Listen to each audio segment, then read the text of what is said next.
Welcome to the Bambanani series. Every child has a right to quality education, and teaching inclusively can contribute to achieving that goal. This series of videos illustrates how teachers are teaching inclusively in South African classrooms. The videos focus on teaching numeracy and literacy in the foundation and intermediate phases. To support participation and learning by all learners, the teachers in the clips differentiate their teaching methodologies, content and assessment strategies, and classroom environment. Let's join hands to teach every child.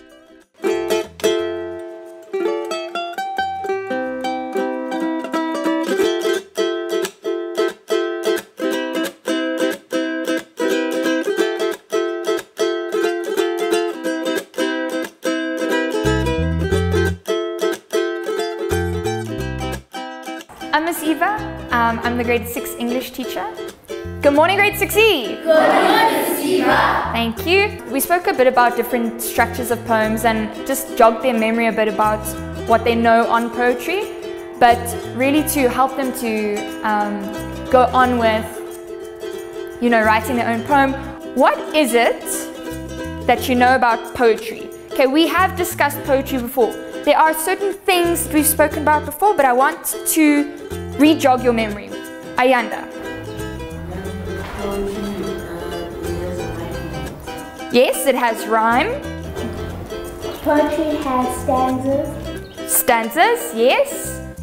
Poetry could be a feeling or a dream. That's absolutely amazing. Do you remember what kinds of poems I spoke about a little while ago? We learned about a haiku. A haiku, Shakespearean. a Shakespearean, and sonnet. Okay, those are poems that have certain structures, okay? But today, we're gonna do some more free verse poem. We are going to create our own structure.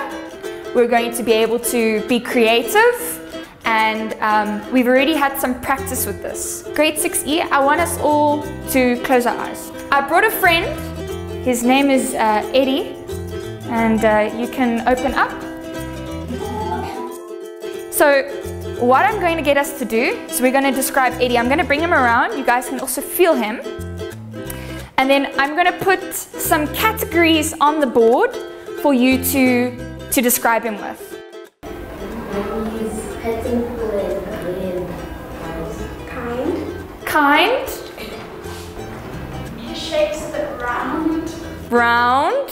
You guys just came up with a multitude of words in this amount of time, okay? And if you had to write a nice sentence, you could put 3 or 4 of those words into a sentence and make a really strong and juicy sentence. Miss Eva taught a wonderful lesson all about poetry, and she started off the lesson by asking the learners to access their imaginations and talk a little bit about describing certain things that she had on her table. So she had some nature items, she had a little elephant, and the learners worked on describing these things using very rich descriptive words. I asked my learners to bring in natural objects from home so that they could have the inspiration with them. All the senses could be jogged. I played a nature music, and as a class all closed our eyes and just described what our object was like and what it was like picking the object and things like that. Imagine you are in a beautiful forest with lots of plants, lots of birds. It's colorful, it's fresh. I want you to be feeling your object. Think about when you went and you picked it in your garden. Think about the feeling that you had.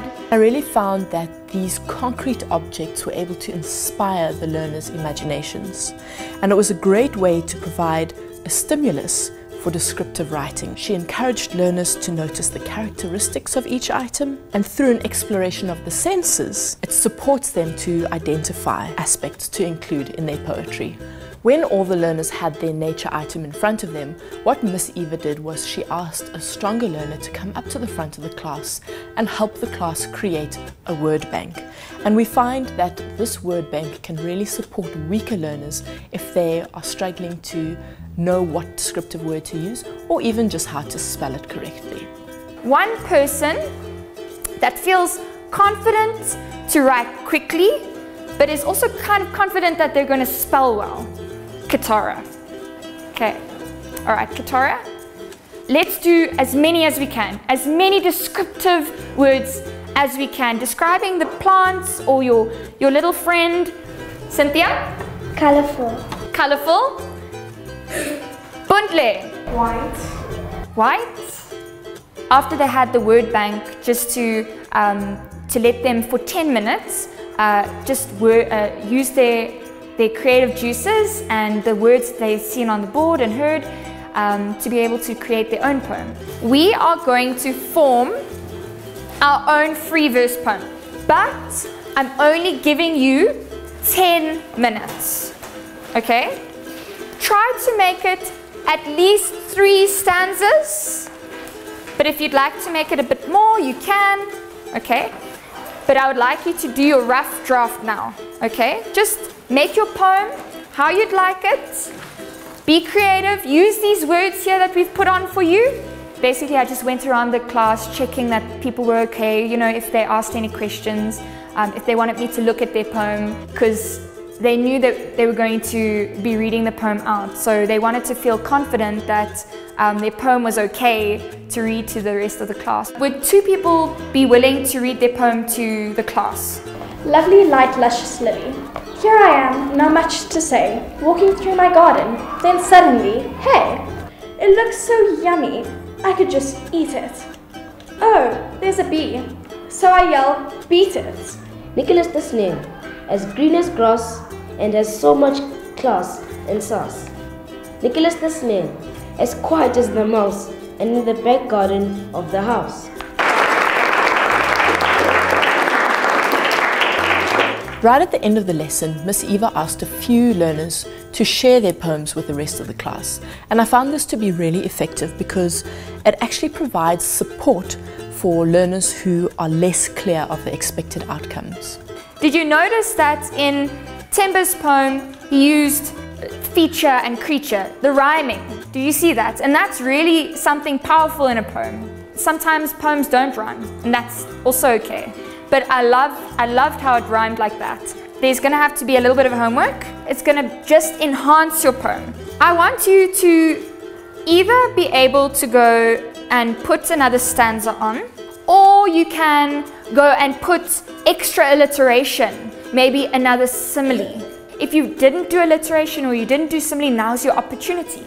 With a differentiated homework, it's nice because it's not a prerequisite that they have to bring in, 5 extra stanzas. You know, it was just giving them an opportunity to better what they had already done. There were many different ways in which learners could do their homework in a way that was appropriate to them.